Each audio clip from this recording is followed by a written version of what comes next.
All right, welcome everybody. We had a great morning. This is the second half of social media meetup.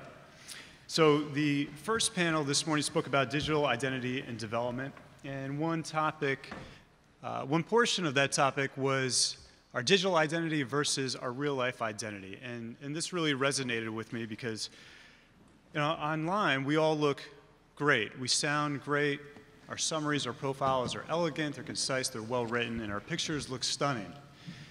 In real life, as far as employers and on the recruitment end, there could be that disconnect, right? We may not be able to communicate our value, our strength, and our goals to employers. So one message, one great takeaway was trying to close that gap and make our digital identity and our real life identity seamless.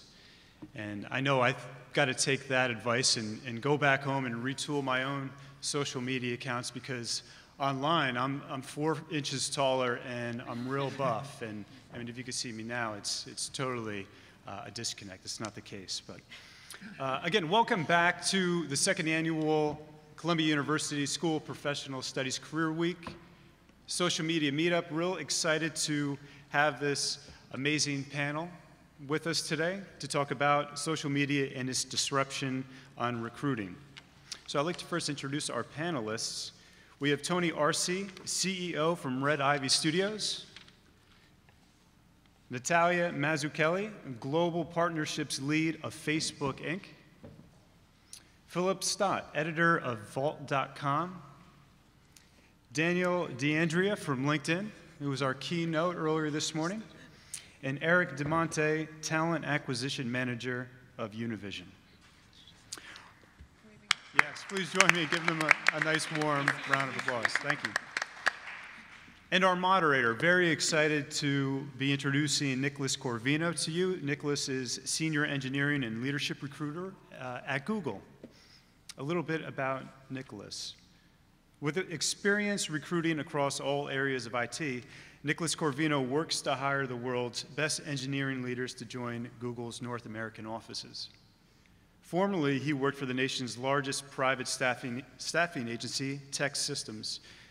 And with proven experience working with industry leaders, Nick has great insight into what companies are really looking for in tech candidates, from new grads to seasoned professionals.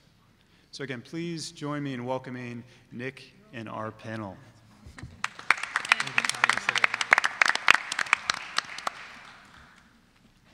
Thank you. Welcome, everybody.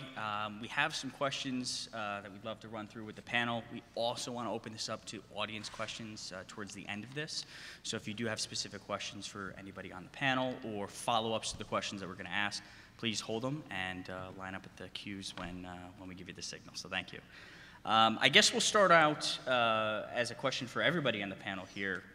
According to CareerBuilder's 2016 Social Media Recruitment Survey, 60% of employers use social networking sites to research job candidates. This is up from only 11% a decade ago when the survey was first conducted. How have social media platforms impacted your career? So I'd love for you to just give us a little bit about yourself, what you're currently doing, and then expand on the question from there.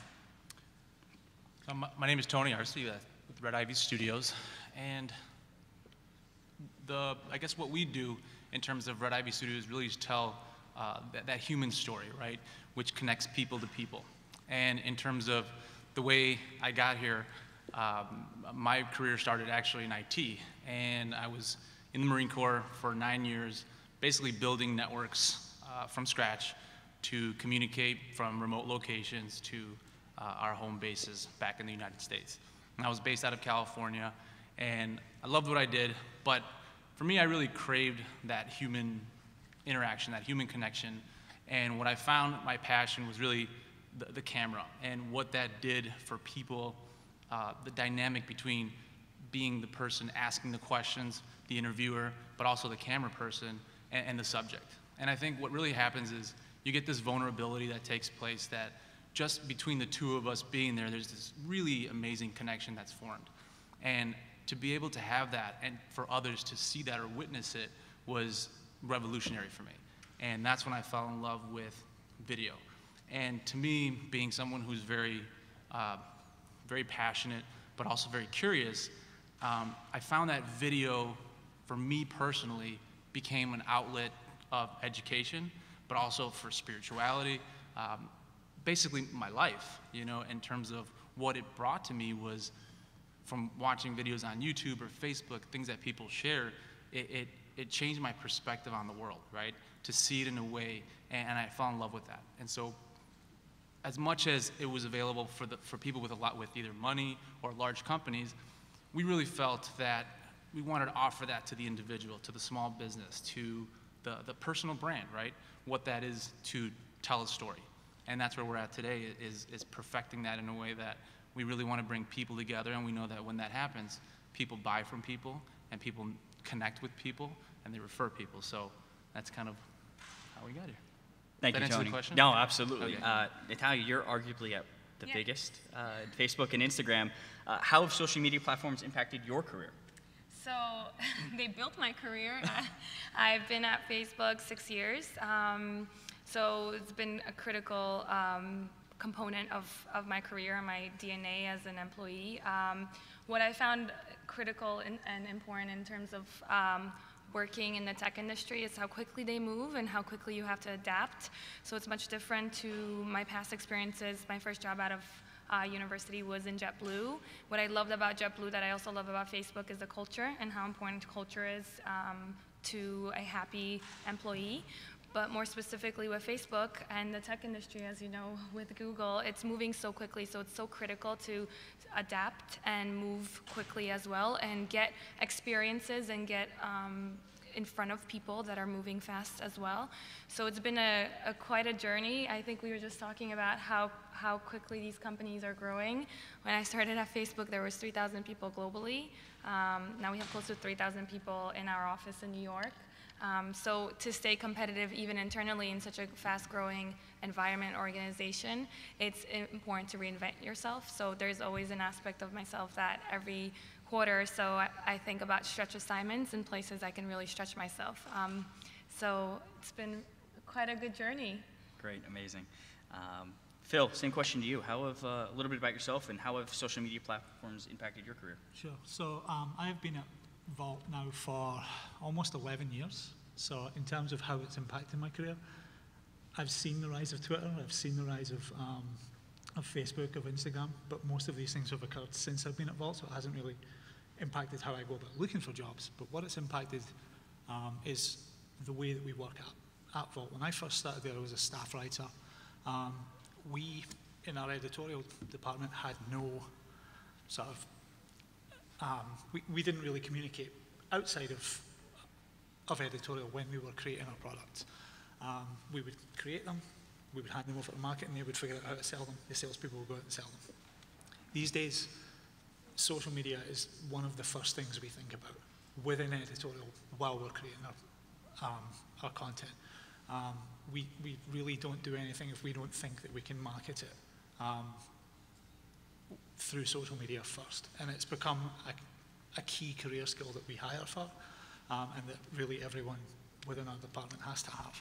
And so that's been the big kind of change in terms of skill set, and it's also changed the way that we interact with our audience. It's turned it from a sort of one-way conversation to a two-way conversation, and so we now have access to real-time feedback from our audience. We find out what they like, what they dislike, and we can act on it immediately. Whereas before we had a one-year publishing cycle for books, and if something was wrong, it took 12 months to fix it. Now it's instant, and it's all based on that feedback loop. So it hasn't necessarily changed my career, but it's changed the things that I do within it. Amazing. Dan, a little bit about yourself and how it's impacted your career. Yeah, absolutely. Hello again, everyone. So similar to Natalia, it is quite literally my career. I too started LinkedIn at a time when there was maybe 15, 20 of us in the New York office, and now we're over 1,000.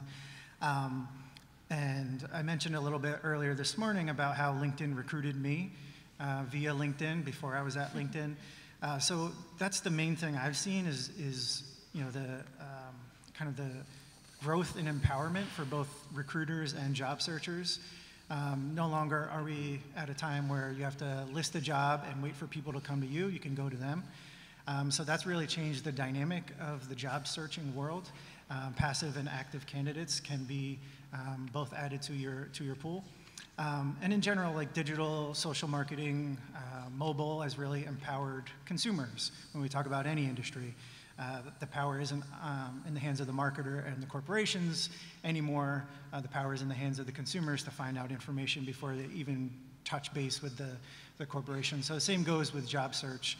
The power is in the candidate's hands to find out everything they can find out before they even have that first conversation.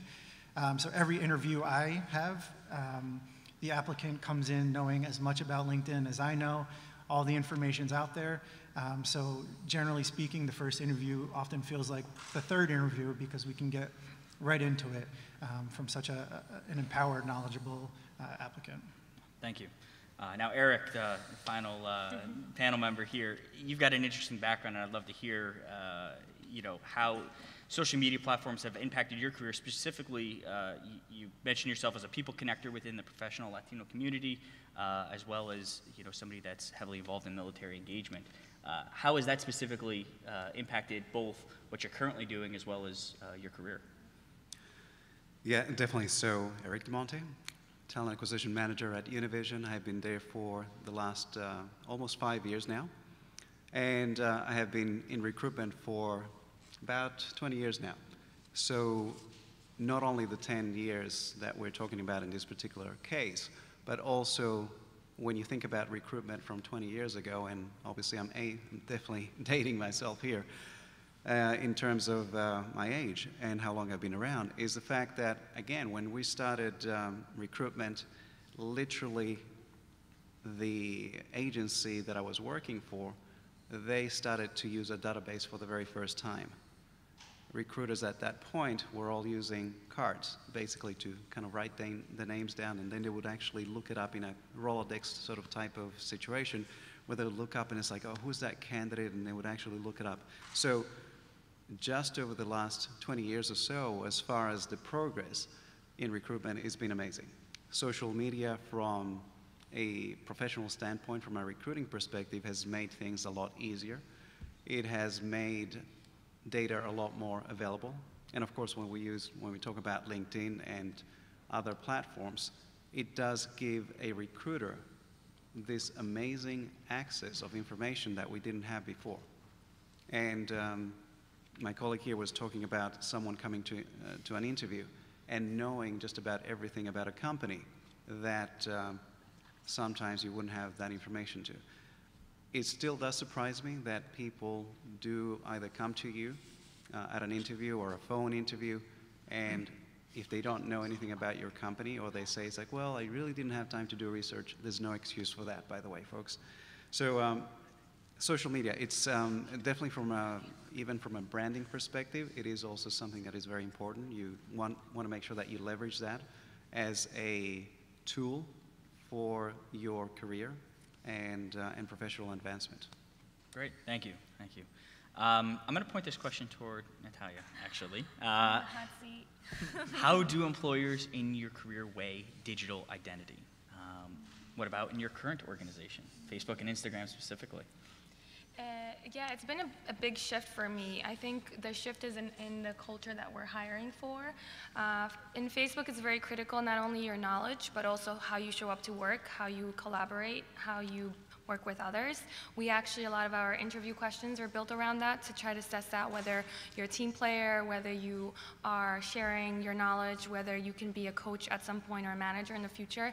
We like to hire with a management future. So I think it's critical in terms of the way you show up for interviewing, but also the way you show up on social media to really be your authentic self. I think the barriers between corporations and potential candidates has been broken through social media. We have a lot more access in terms of recruitment to really find out who you are, what you're passionate about, and what drives you and makes you happy. And it's very critical that you stay true to yourself and stay true to those elements, because last thing you want to do is be in a company that doesn't value you or doesn't value the same values you have. And I think we see from our research and from the way we recruit, when people can show up as their authentic selves to their jobs and truly be proud of who they are, the background they have, the diversity they come from, it's a happier working environment, and it's also a more effective team. I think Google just did research, right? You probably know this research on how to build most effective teams, and there's a big focus on diversity of the team and collaboration and being able to be your authentic self and being vulnerable around the teams around you. So I think you're showing up authentic, being really who you want to be, not being a cookie cutter, what you think the employer is looking for, but truly being yourself is going to be more and more critical to these companies, specifically in tech industry, where they're really paying attention to culture, because pioneers such as Google or even Facebook or LinkedIn, they understand the importance of culture in effectiveness. And so a lot of other eyes for future corporations are looking at those companies and looking at the research that's coming out of there and trying to build similar cultures in their companies. So it's critical to really be yourself during the interview process. Yeah, expanding on the culture piece, you know, as somebody that is almost a gatekeeper for folks to have interviews, screens, et cetera, from there, you know, I'm always looking at any way that I can have access to a candidate outside of just the resume that's in front of me, whether it's LinkedIn, GitHub, Twitter, Facebook, Instagram, G+, for the folks that are on it. You know, we're constantly looking at ways that we can understand what's beyond just the resume and the black and white that's in front of us. Generally, I'm looking to make sure there are no culture flags, right? Because it's important. People are their authentic selves at work.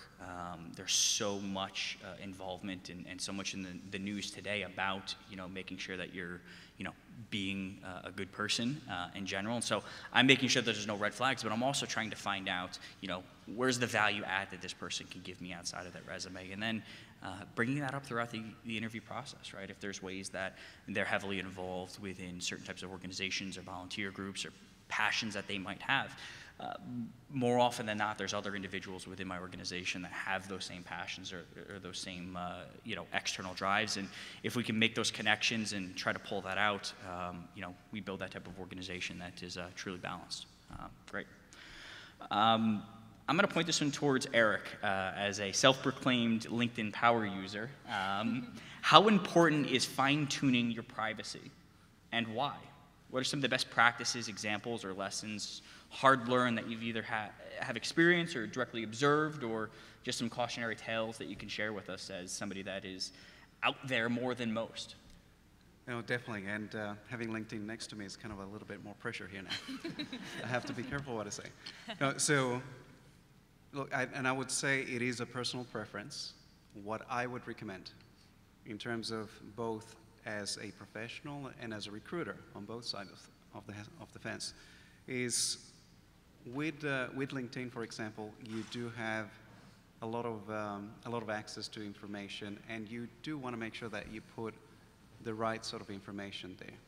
And listening to the previous panel, and I think there was a lot of valid and great points from the previous panelist in terms of the balance between being professional and being yourself as well. Again, I would stay away, from a privacy perspective, however, I would say make sure that you're not posting things that are not proper, whether using profanity or things of that nature. I know it's not going to happen so much in terms of LinkedIn. I hope it doesn't.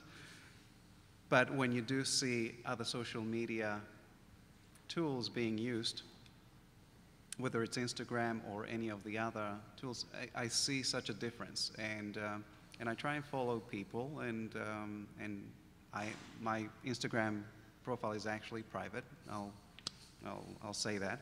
And so I do make sure that what I put reflects part of what I do, but at the same time, there is kind of a little bit of a fence, if you will, that only people that get to know me a little bit more will get to find out. So I think it's important to more or less balance that.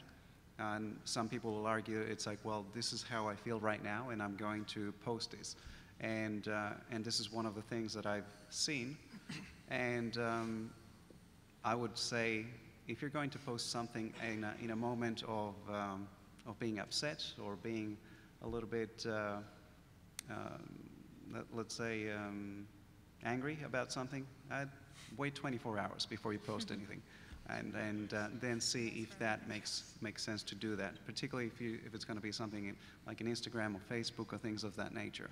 So as far as the way that I would look at it, so now looking at it from the recruiter side, if I were to go and check out some of your social profiles, and again, I would have to say I don't do this all the time. It's only when I'm looking at a candidate who I'm seriously interested in bringing into the company for an interview, or we've advanced the interview process at a point that you do want to find out a little bit more about this person.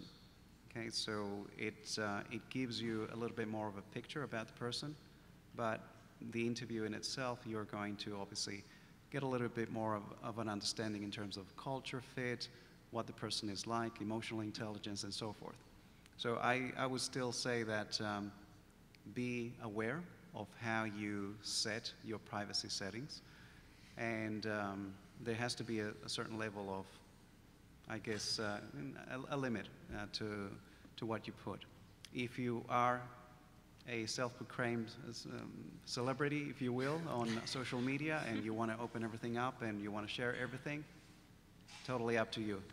But I would definitely say I'll leave it to your own discretion, depending on the type of career that you're following as well, too.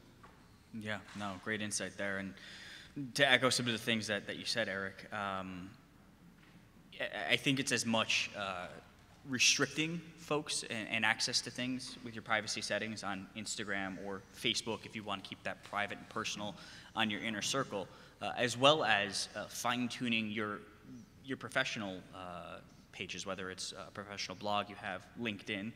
Follow folks and post about things that you want your employer to see or potential employers to see, right? If it's not something you want showing up on your manager's desk, and you wouldn't be comfortable with that, make sure that you have your privacy settings, closed and your circles closed. But the self that is out there and searchable and access to everybody, make sure you're really representing the self that you want out there, right? Follow the folks in the industries that relate to your experience or the types of jobs you want to get or the type of person you want to represent, without a doubt. Yeah, if I can just add a quick addition to that. It is a very tough political and socioeconomic situation globally, specifically in America.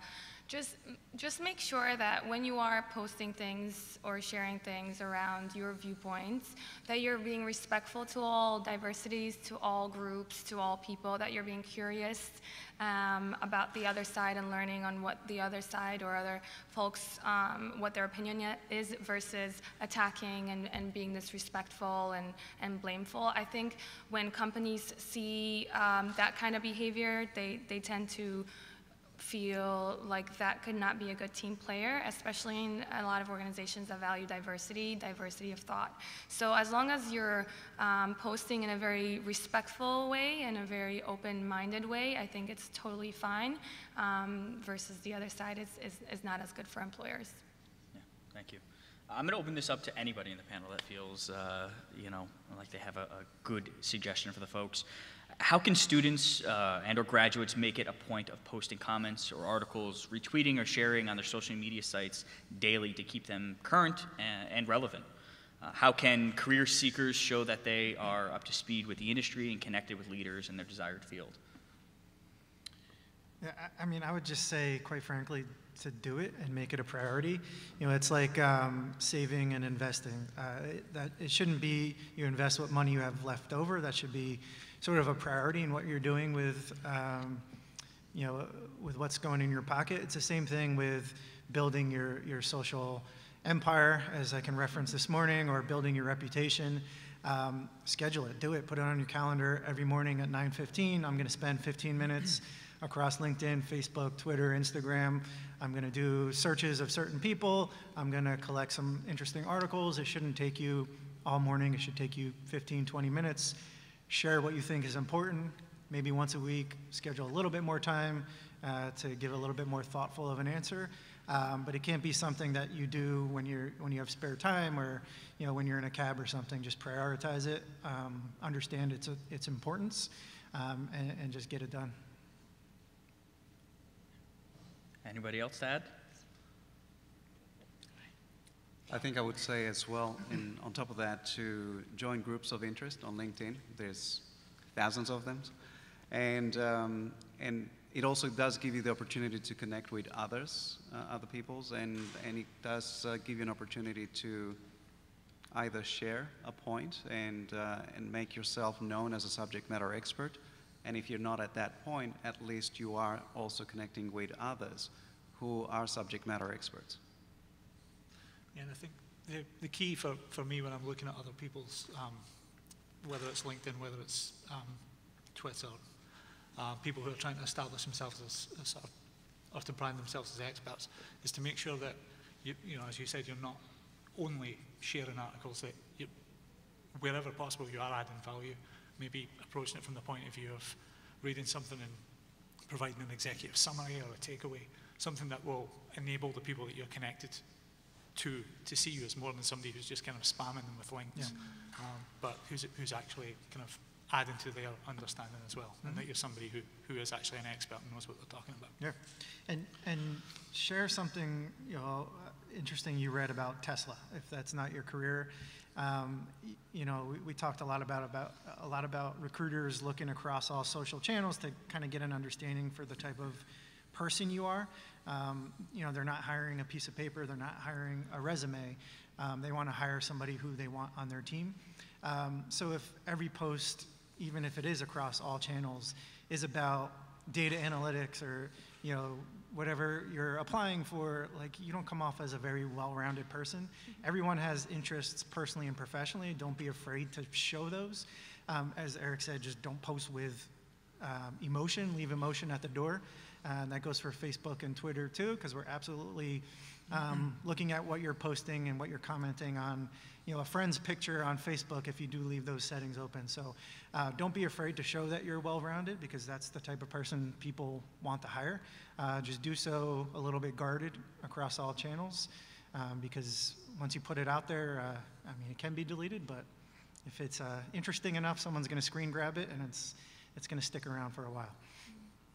I also remember as a student looking to the industry and industry experts for thought leadership, but not realizing that I, as a student, also have a valuable thought and valuable observations. A lot of our industries now are getting more and more disrupted, where there's less barrier of someone with 30 years experience versus somebody with 5 or 2 or 3 or just starting off.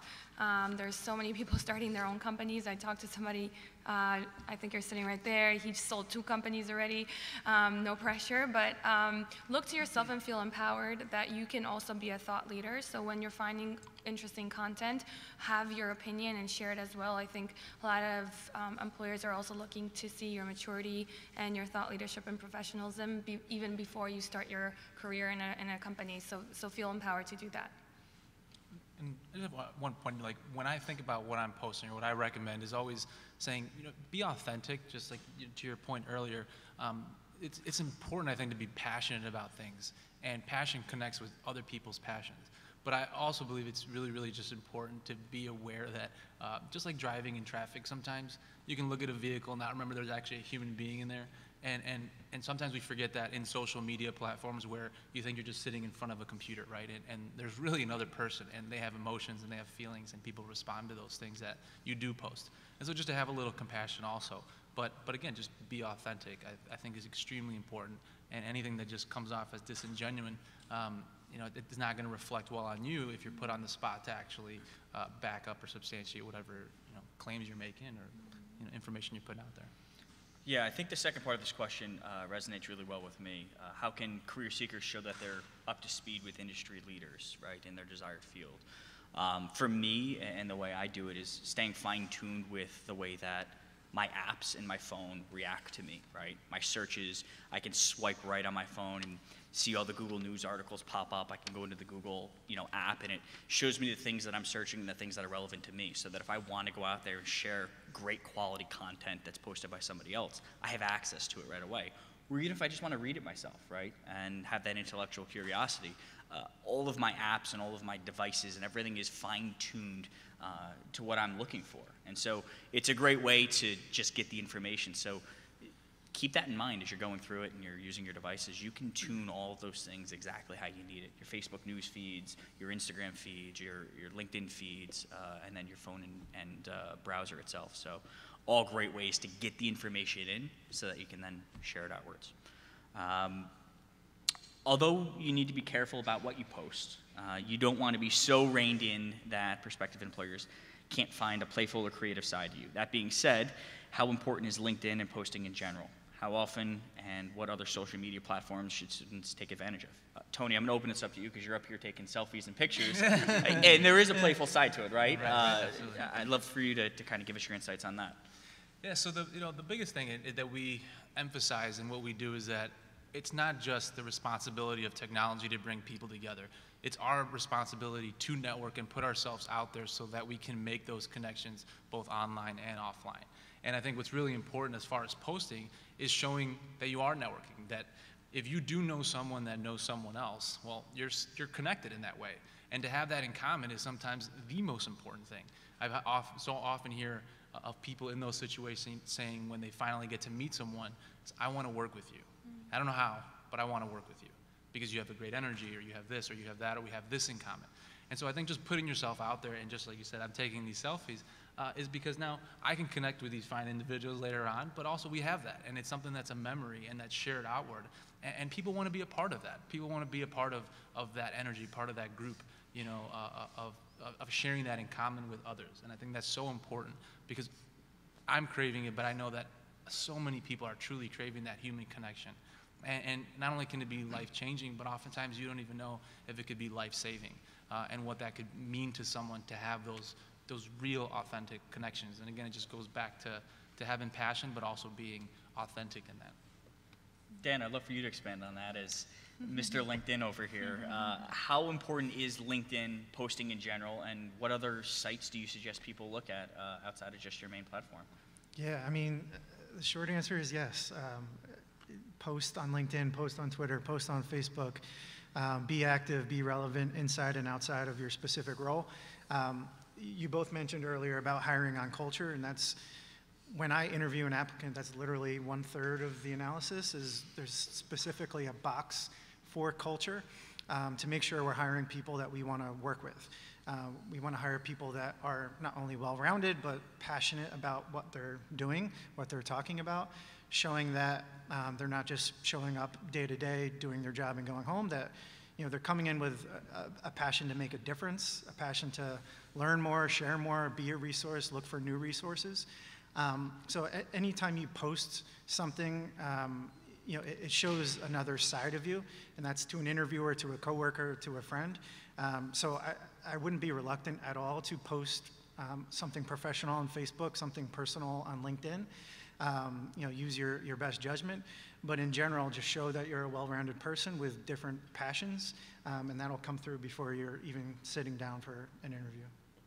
Great, thank you. And Eric, I'd love to hear your thoughts on this one as well.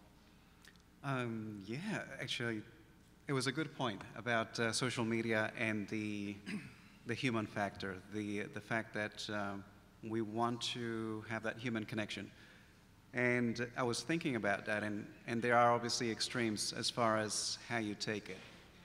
If you're talking about taking selfies for the sake of taking selfies, and I see a lot of people that I follow, but there is no connection, all right? And so I think this is where the personal effort comes into play to make sure that you do follow up and then you continue. And let's be honest, you can't be friends with 5,000, 10,000 people, all right? If you have that many followers, whether it's in a professional platform or even social media. But there are things that can be done to at least get a little bit closer to that. So yes, the playful side, I think it comes into play. I think it's good. I think it's great to have that social connection, and you have to make that effort. It's a little bit controversial when you think about social media, which is meant to connect you to some people, but then then you might be connected to thousands of people, but you really don't have that human connection. So it's a little bit of a balance there, and it's obviously a different topic altogether. As far as the LinkedIn side of things, I would say, and for me personally, I try and keep the postings very much professional. I obviously want people to know about Univision, so I post things about which are relevant or things that we've released in any of the corporate communications documents that have been sent out. I would say for someone to post on a regular basis, and what does that mean to you? That you have to measure for yourself. I think once or twice a week is good as a bare minimum, just to kind of keep that going. If you can do it maybe on a daily basis, I think that's great. I think it's always good to do that. I do try and stay away from things which, again, deflect from what LinkedIn is, which is supposed to be the professional, well, not supposed to be, it is the professional social networking site. So when I see things of postings that says, solve this problem, type of thing, and you've got all these people kind of like making comments about it, I personally, it doesn't say much for me, but I know that I would prefer it to be something that I would read that is professional, something that is a positive message, and again, keeping it professional. And if you wanted to post something which is solve this problem, yes, you have other social media sites to do that. So I kind of draw a line in terms of what I would put on LinkedIn, in terms of what is my professional, let's say, perspective, persona. And again, perception is real for many people. So I would rather be shown as the professional and the years of experience that I have as a recruiter versus the personal side, which again, it's good to show, but there needs to be a little bit of a balance there. Great, thank you. No, just to your point also is that I think the biggest thing that we also promote in terms of being cautious about your messaging is to, as a personal brand, as a brand of any kind, your responsibility really is to add value to your audience or to to your client base or to your employer. And so if you can't be adding value in those platforms where people are looking for value, then I think you're really missing the opportunity.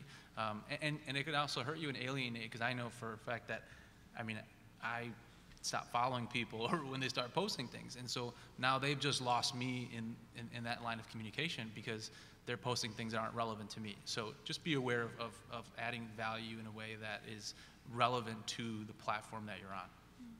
I would also add two things. One is quality over quantity. So you want to stay top of mind in front of people, but you also don't want to be posting nonsense where people unfollow you and you lose half of your audience. So share really things that are quality. Also don't share things that everyone's sharing. So the other part of is I call creativity, but it could be called how do you stand out? How do you break through?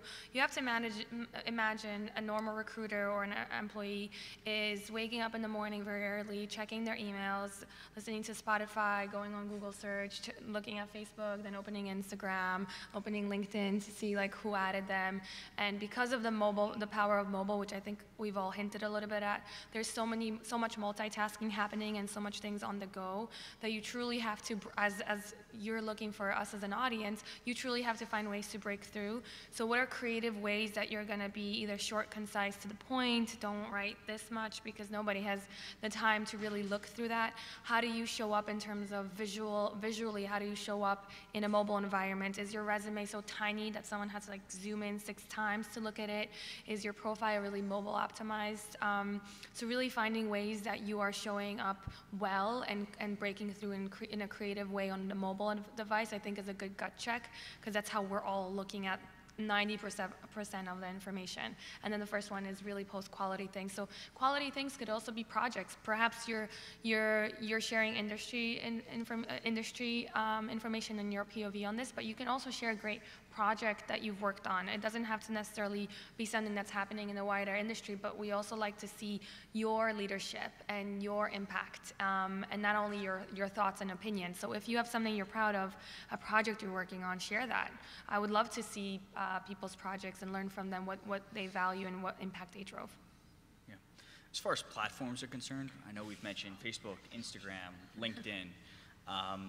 You know, one of the things that I actually take advantage of is YouTube, right? There's so many video blogs that are out there nowadays, and how it's transformed a lot of the ways that information is put out there online.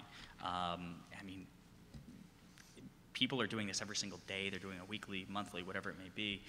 It's very rich content that I'm able to listen in, podcasts as well. Again, I loop it into this social media platform because it's all out there. All this information is out there. You just need to go out and seek it and find it for yourself. Another area is Snapchat right now, right? We're unsure of how that's going to actually affect a lot of like job seekers, or how it's going to affect socially a lot of the people that are out there, right? I go to events and click on my Snapchat, and there's a bunch of people at the basketball game all posting the same thing. Well, why can't we incorporate that into corporate America, or somehow, you know, leverage that to ourselves in the playful side in the corporate setting? So there are ways that these platforms will continuously change throughout time. And so keep an eye out for that, right? Try to be on the precipice of the change. Try to be ahead of the curve and not just fall in line and repost what somebody else did just because it's there and you feel it's necessary. With that being said, what about blogging, right?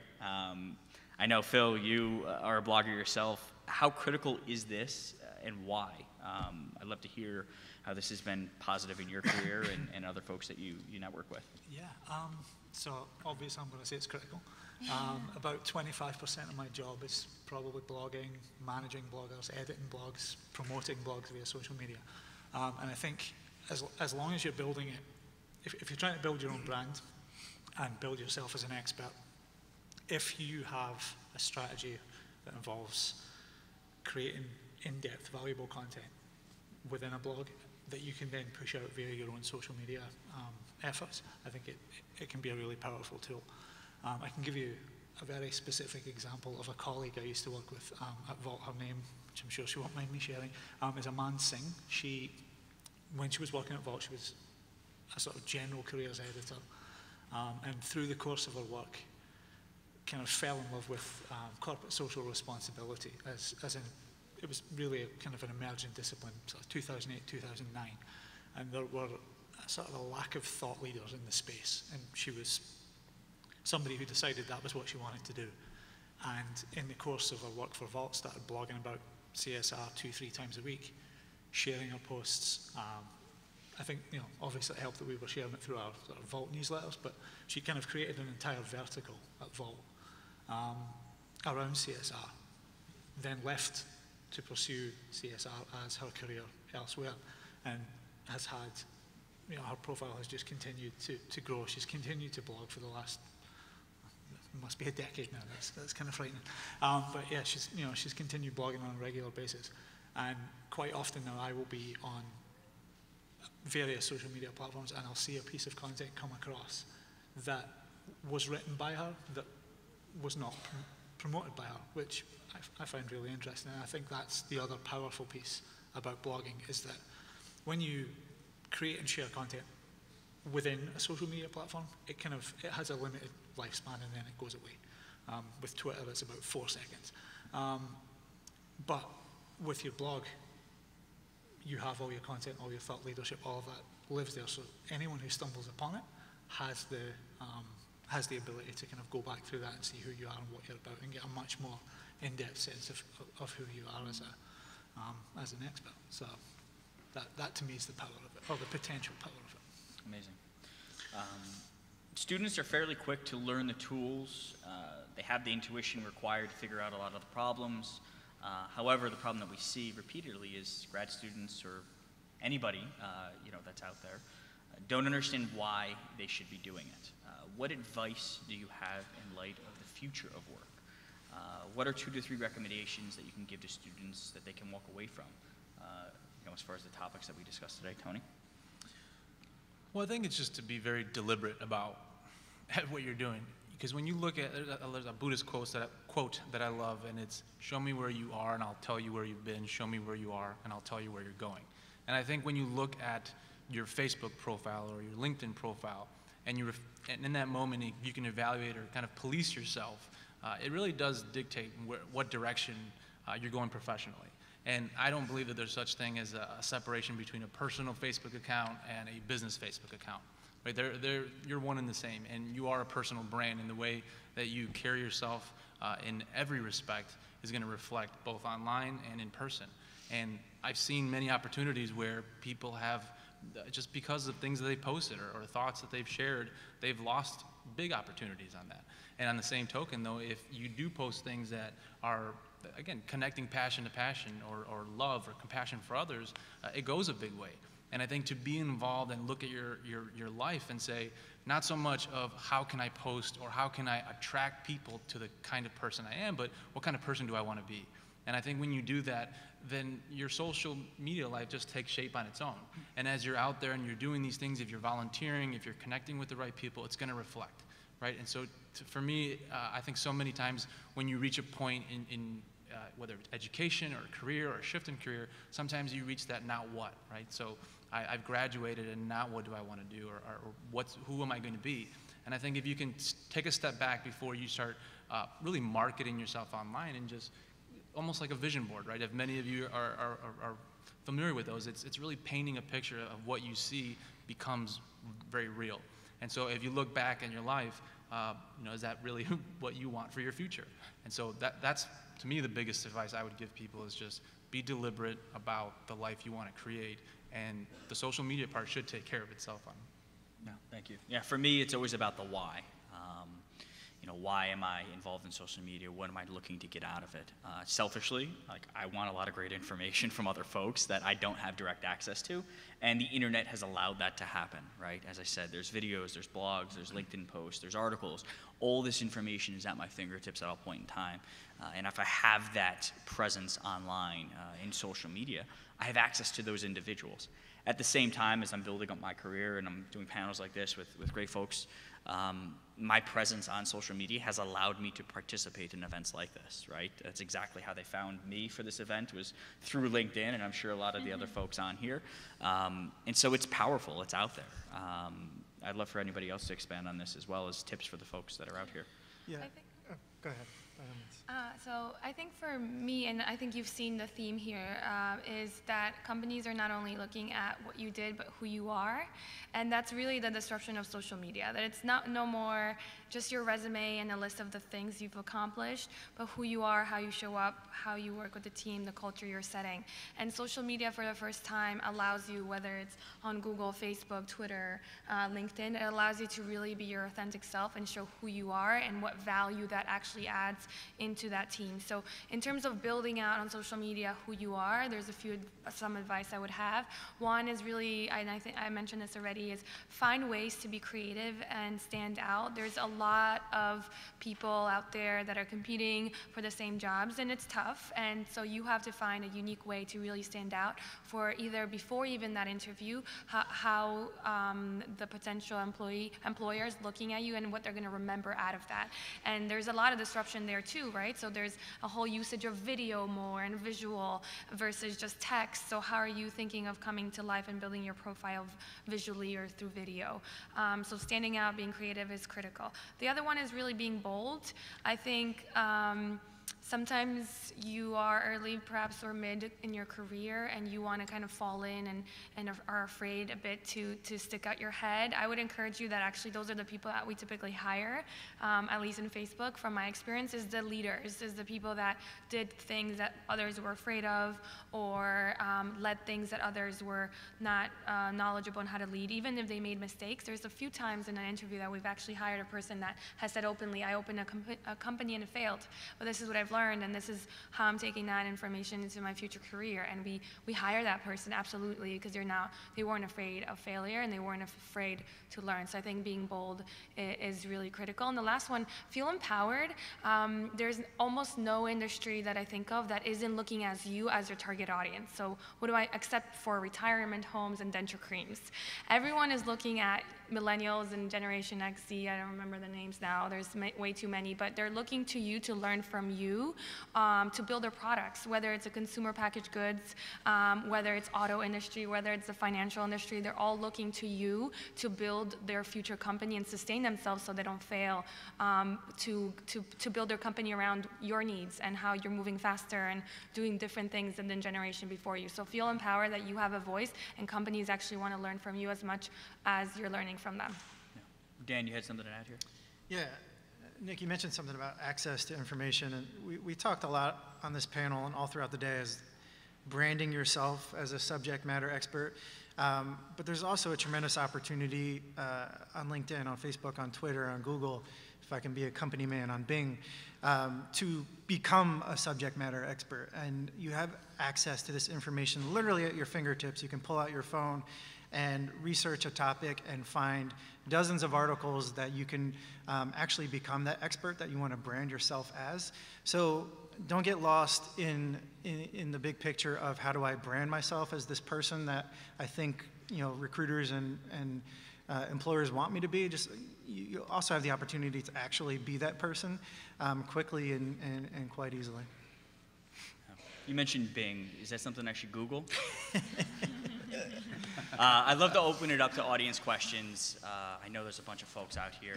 We have a few microphones. Please, I'm sure there are some. All questions are open. I do have a pocket full of business cards that some folks handed to me before this, so I will pull names and call you out if nobody stands up. We have a first volunteer. Now you have my business card, so thank you all for coming, first off. We talked a lot about branding and personal branding, and obviously in the recruiting space today, it's essential that you have the story and the brand, and that you have a coherent story across your resume, your LinkedIn, all the social media and whatever. But I want to get a sort of a deeper view in how do we develop our story, and how did you guys find your own story? Because we're all very young, have a few work experiences here and there, but it's not like we wake up one day and it's this is my brand, this is my story. It's something you have to develop, but I would love to hear you guys' insights into I would develop that. I would love to take credit. Yeah, go right ahead. So I just love to answer this because we have been working with about 20 students over the last few days to film their personal brand story. And through our video business card product that we have developed, it really is about that. And to hear these incredible stories, I don't think, to answer, maybe to your point, you don't realize maybe how incredible your story is and how unique you are that you already have that story.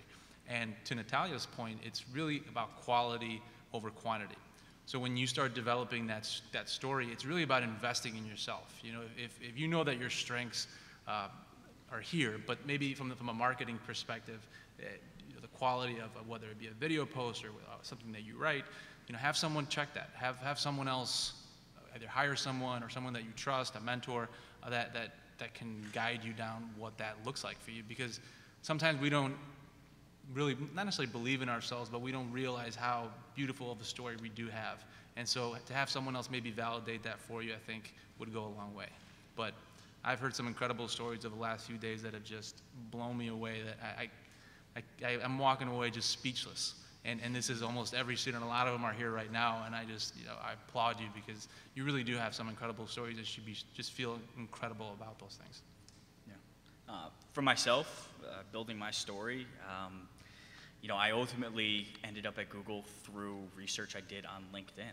I wasn't sure how I would end up here. I knew I wanted to be here. I knew these were the people that I wanted to work with, but I didn't know how I could get in there. I didn't know the pathway to best do it. And so I slowly started to follow the company, started to follow the trends, started to follow individuals that I needed to, grew my network organically by attending meetups and events and things like that, and ultimately found out the pathway that I needed and the backgrounds of individuals that I needed to almost mimic or try to learn from.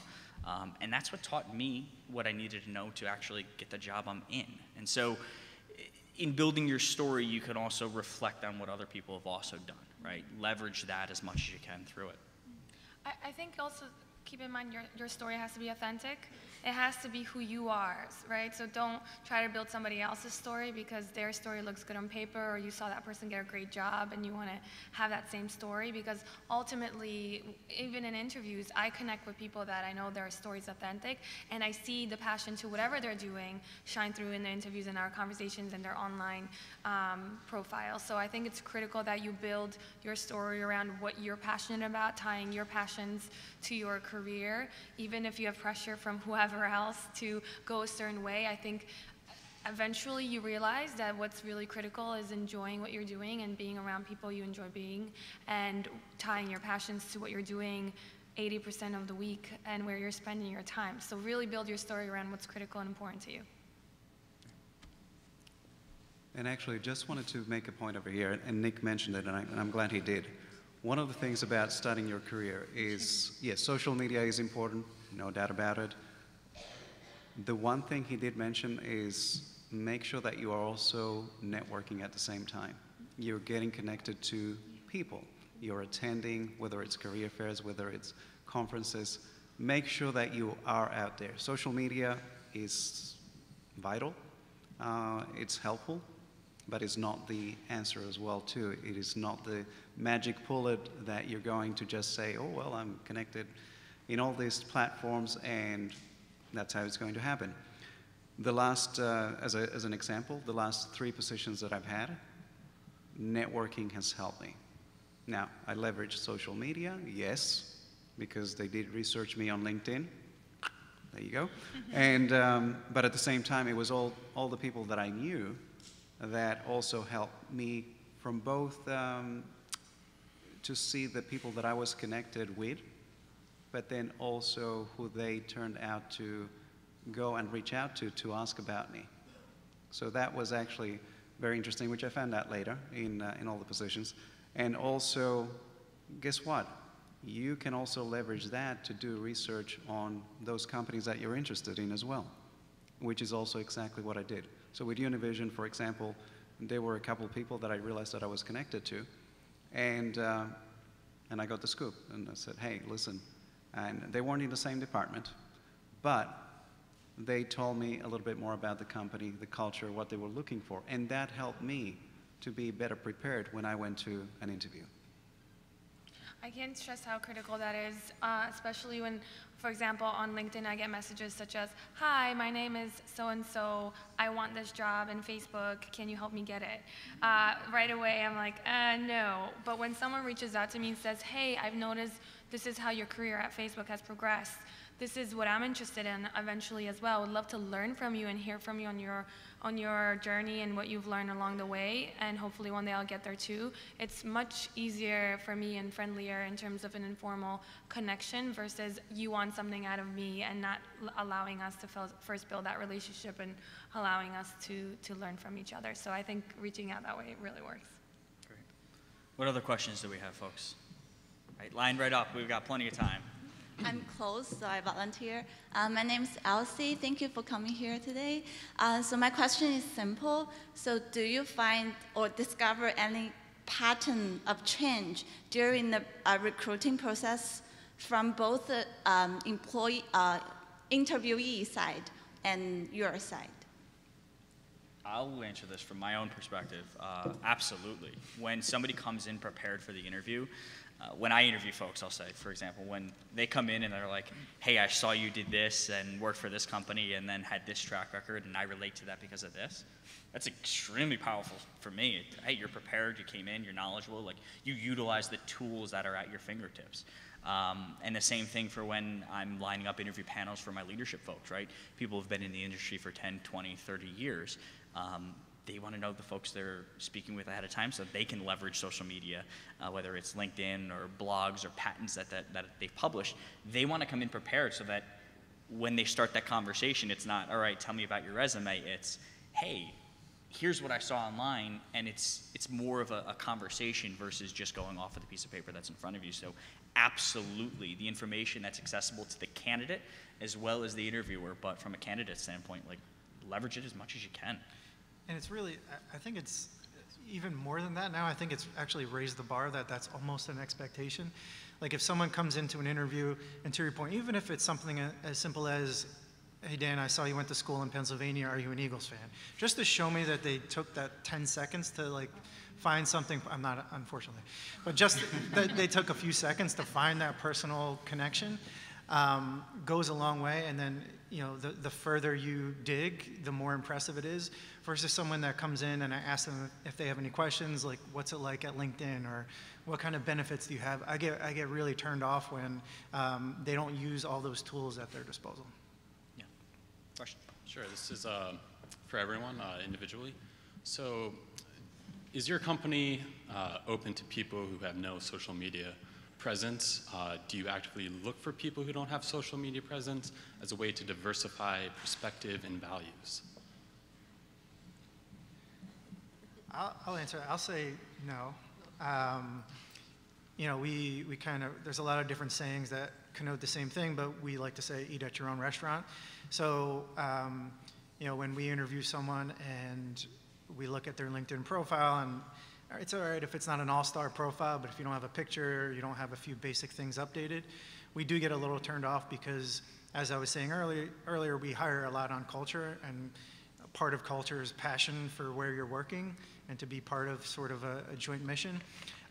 So, you know, you don't have to live and breathe LinkedIn, but it is a bit of a turnoff for you to have not at least made that effort prior to an interview, just as kind of a meet me halfway sort of thing. So I'll say no, and I haven't heard that as a means of diversifying applicants. Yeah, I think LinkedIn's a bit unique in that it is a core business around, you know, connecting folks, and if you have a desire to work there, you should have some connection to the product. I can say for me personally, when I'm looking for individuals, if somebody doesn't have a social media profile or presence, like, it's not a game changer. It's just I'm missing information that I can add to that profile. So it's not a blocker. It's not something that I specifically search for, but I also find value in their perspectives when they don't, right, at the same time. I'm not going to turn somebody away because they're walking with an iPhone, for example. It's a different perspective, it's a different product, and it's representative of the users of everything that we do as an organization. So, yeah. Yeah, and I think it comes back to knowing your audience as well. There, you know, I cover the consulting industry for Vault. That's the primary thing that I do. And in the consultant space, I don't think they're looking at social media profiles, certainly Twitter, Facebook.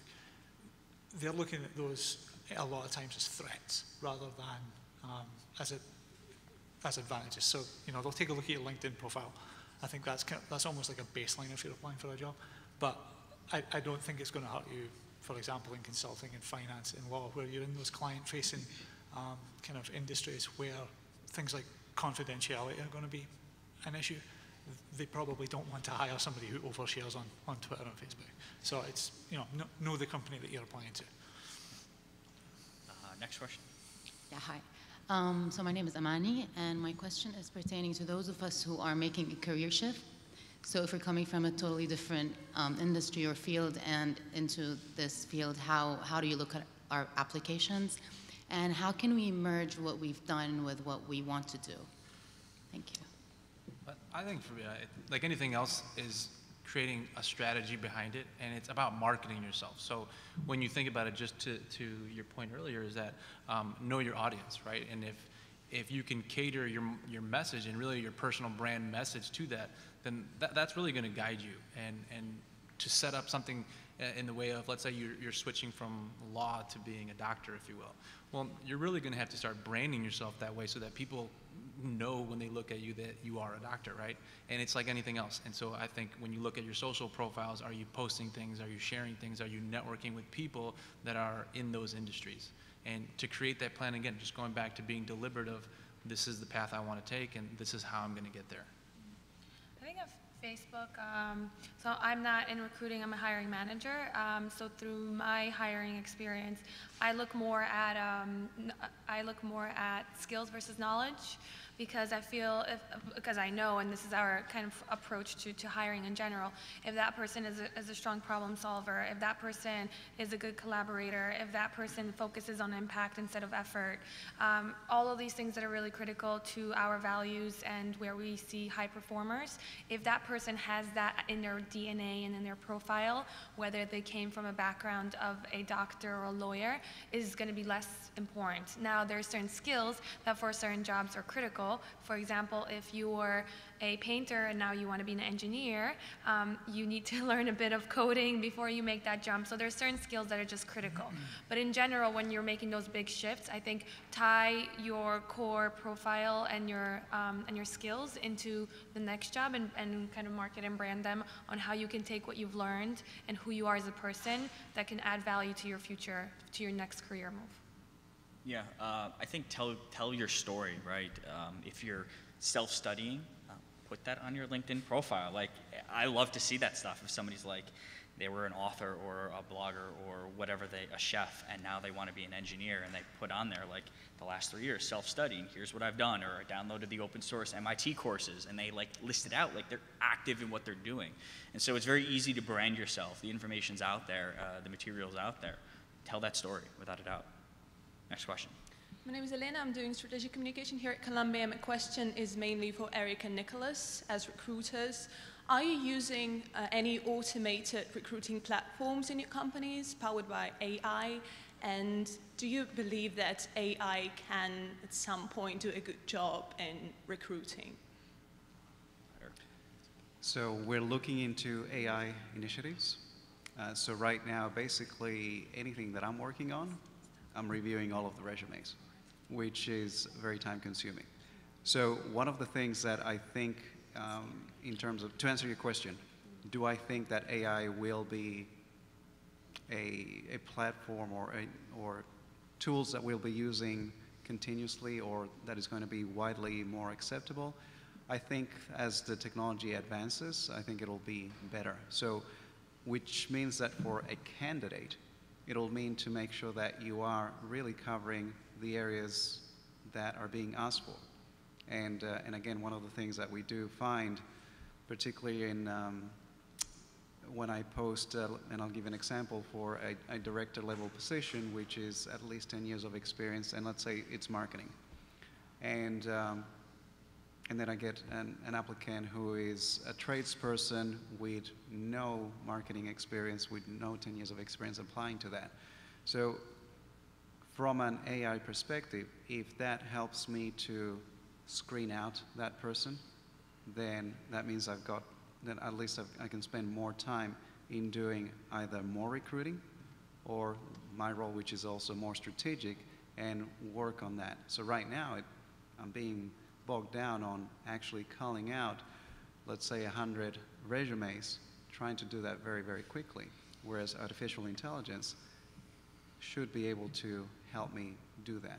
And again, we do have pre-screening questions in our applicant tracking systems that kind of helps in terms of giving me a score, but but we don't set it in a way that it's kicking people out of the process. So right now there's a lot more labor-intensive work right now that's going on. Yeah, I can't disclose what we're doing internally, but I can talk about the broader recruiting, kind of field in general. Yeah, there are a lot of organizations right now that are selling their services as these AI companies that are scraping resumes and finding material.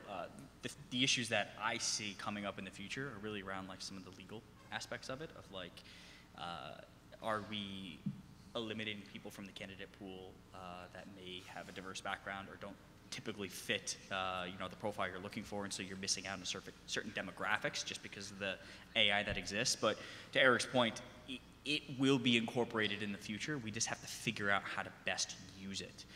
There still will always be this human aspect to recruiting because we need to look beyond what's just on the paper. And unfortunately, right now, the AI that's there doesn't have that ability, right? They're just scraping information and scraping keywords off of resumes as it exists right now as a product. So that human touch and that human interaction is still needed in what we do. But yeah, it is the future in a lot of ways, but there will always be that human aspect to the recruiting field that just can't go away. Does that answer your question? Yeah. All right, good. We're happy to be a beta user as well if you need to. You know? We have time for 2 more questions here, I think, Thanks, right? Nick. Just a couple more questions, and I also want to be sensitive to Natalia's time. I know she has got a commitment she's got to get to, so you know, this could be that window of opportunity, Natalia. I can do one or 2 more questions for sure. Okay, great. Yeah. Thank you. Thank you. Right, thank you so much for all the opinions and insights for us. My name is Shishi Lee, I'm from Strategic Communication, and I actually have a question for all of the speakers. So in this globalization competition, I think a lot of like social media environment is very diverse in different countries. So as an international student, I'm really curious about how do recruiters see the social personal branding for international applicants. Are there any differences? And also, do you have some suggestions for international students to adapt into the United States social media environment and improve their own like competitiveness? Thank you. I can jump in. So we absolutely value international students and actually international experience in general, and they're a big added bonus in the recruitment process. And the reason being is specifically for us, we're trying to build for the 7+ billion people and growing in the world. And we believe, and it's why we hold diversity so important, that if we're gonna build for connecting 7, 8, 9 billion people into the future, we're gonna actually need to hire people that have diverse backgrounds in order to understand our full consumers and be able to adapt our solutions and products to fit all different cultures, countries, and needs. So it's actually a huge benefit. I wasn't an international student, but my major was international marketing. And during my university time, I actually did a lot of internships abroad. So I interned with Toyota in Japan, with a company in Brazil, with a company in Turkey. And that was absolutely something that really stood out in my interview process with Facebook, because they really truly value the diversity of perspective and the ability that you bring to the table based on your experience. So I would highlight that in the interview process. I would highlight that on your social media and your LinkedIn profile, because you're an absolute gem to a lot of companies that are trying to expand and build global horizons. Yeah, +1 to everything she said.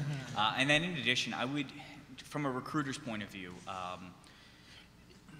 make yourself knowledgeable of the visa laws and the work authorization laws as well, right? As an international student, there are only a certain number of ways that you can work in different countries, whether it's the US or worldwide.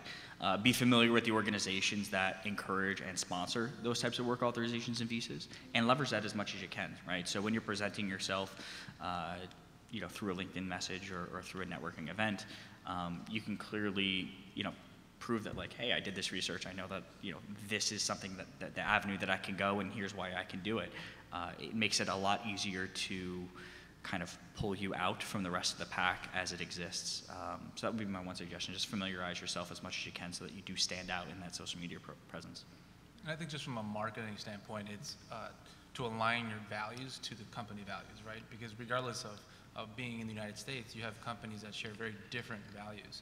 And so you might be a good fit for one company, but not for another, and just to not necessarily take it personally, but to look at it as that's really what they're looking for, and that's what you want to be a part of, because going back to being authentic is if you can align to those values, then you're going to be really happy, and they're going to be happy with you.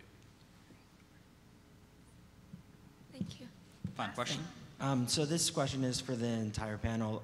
Because a lot of the initial stages of recruiting is automated through application tracking systems and through search engine optimization, and because there's such a small frame of attention that a recruiter would focus on initially on each individual candidate, I'm wondering if you could recommend how a candidate would highlight their individualism while still catching the attention of a recruiter. Okay, so I'll go. And look, it's like, here's the recruiter, okay. Help me out over here too.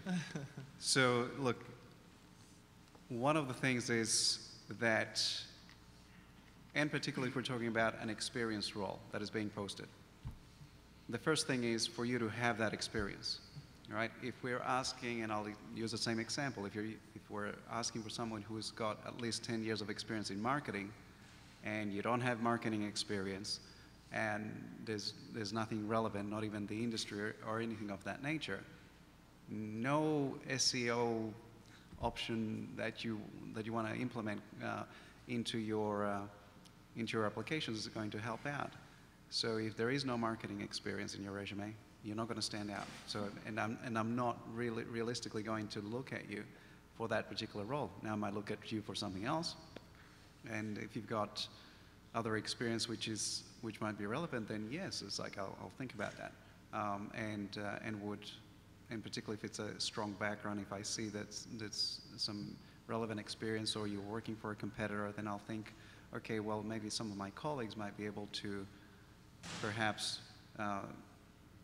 use you for, and when I say use, of course, the application and the resume for another position. So it's important to note that, again, and this goes back to people saying, it's like, well, how do I stand out if I don't have the experience? And a lot of times there are limitations, because a hiring manager is looking for that expertise right now, and they don't have that learning curve possibility. Other roles where they kind of say, it's like, well, in just a couple of years of experience, or there's more flexibility, then yes. Then that's when you should try and stand out, and whether it's through the social media aspect, or whether it's through a cover letter or a LinkedIn profile that actually shows all these areas of interest which you're aiming towards that particular role. So be mindful of that, but not everything that you're saying as far as, hey, how do I stand out? If it's something that I don't have that experience, then as a recruiter, I'll say, it's like, well, not for this one. Hopefully we can look at you for something else. I think as much as important as it is to stand out, it's also important to actually be included in the group of people who are being considered for a role. And I'll expand on what I mean by that to some of what he just said. Do your research. Understand the job titles that you're applying to, right? So many times people apply to a director level role within our organization, and well, what does that actually mean? Generally, it's managing hundreds of people externally, whereas if you come from a startup, you could have a VP title or whatever it is, right? Titles don't translate from organization to organization. So understand what you're actually applying to, and who are the people who currently have that job at the organization you're applying to, right? Look at their skills, look at their background, look at their qualifications. Do you really qualify for that role? Secondly, try to understand and do your research on how this company does their hiring, right? Do they have a screening team in place? Do they typically do phone interviews, then on-site interviews? What's the pathway for somebody who actually gets through it? Because if you familiarize yourself with that, when you apply to just a job posting, you can make sure you're selecting the right job posting in the right location, or applying to a location that does have a lot more hiring, because generally that's where it is, right? So a few tips and suggestions is do your research ahead of time to make sure you understand how that company hires, and all the information's out there, right? There's blogs about every single one of the companies that, the major companies that you would want to apply to. There's videos, there's all this stuff. So do your research, make sure you understand what you're applying to and why. That's one way to just be included in the broader pool. And then how you separate yourself from there, include your Twitter if it's something that you're professionally proud of. Include your blogs or your vlogs on there, your GitHubs if you're an engineer, your LinkedIn profile, something that's easy and clickable and gives access to the person immediately that is doing the screening. That's one way to set yourself apart, as you go through it. And then something that Natalia mentioned is, she gets LinkedIn messages from folks, and I get them all the time. Hey, I'm looking to apply for this role. If I can immediately look at their profile or their title on their profile, and if they're nowhere aligned to the role they're saying, like, unfortunately, I'd love to help out that one person, but multiply that by 1,000 messages over a month's period of time, and it's impossible for me to do that and let it scale. But if somebody reaches out to me and they say, hey, Nick, I'm really interested in being a recruiter at Google.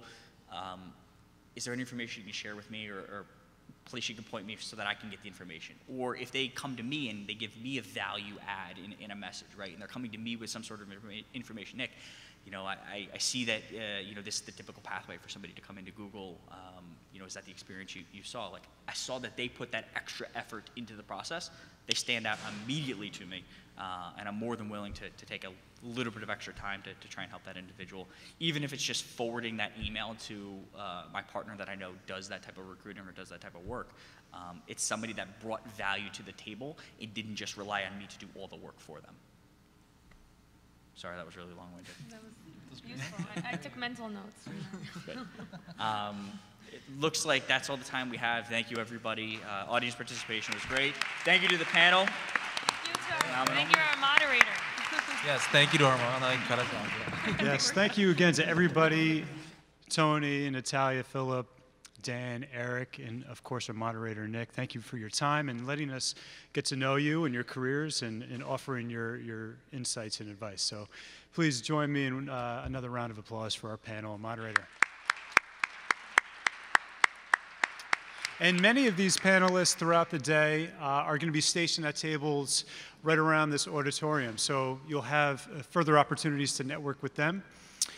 As you can see, social media is a powerful tool. It's changing the way, or it already has transformed the way that we market ourselves, and it's changed the way that we search and apply for jobs. And it's changed the way that employers like this group acquire information on us, and with that wealth of information that they have quick and easy access to, they could get a lot of information and a full picture of who we are as professionals. But while it is a remarkable tool, social media, bringing employers and bringing job seekers together, there's a dark side to it. And I don't know if any of you seen any episode of that Netflix series Black Mirror, but you know just how terrifying and dangerous the future is. So last thought is that while it is a terrific tool, and as Eric put it, it is vital and very helpful for us as job seekers, I ask that we all use it responsibly. So thank you for coming out to Social Media Meetup here in Career Week. We've got plenty more to do. There's going to be LinkedIn optimization stations right beyond those doors. So if you want to get a deeper dive into strengthening your LinkedIn profile, then that is happening at 1:30. And if you want to know how to be a master of phone interviews, Dr. Paul Balo, who was on our first panel, will be upstairs in Lerner 555. His workshop is titled Look Good on Paper, but the Art of Phone Interviewing with Paul Balo. So that's going from 1:30 to 2:30. And then after that, he's going to come down here, and in that corner, he'll have a book signing till 3:30. And there's also a workshop starting at 3:15, the video business card. The search for people is based on human interaction. Tell your story. So there's still a lot that is going on with Career Week, so we ask that if you have the time and interest to participate. There are surveys that should have been given to you upon entering today, so we ask that you complete those and drop them off on the way out. Thank you very much.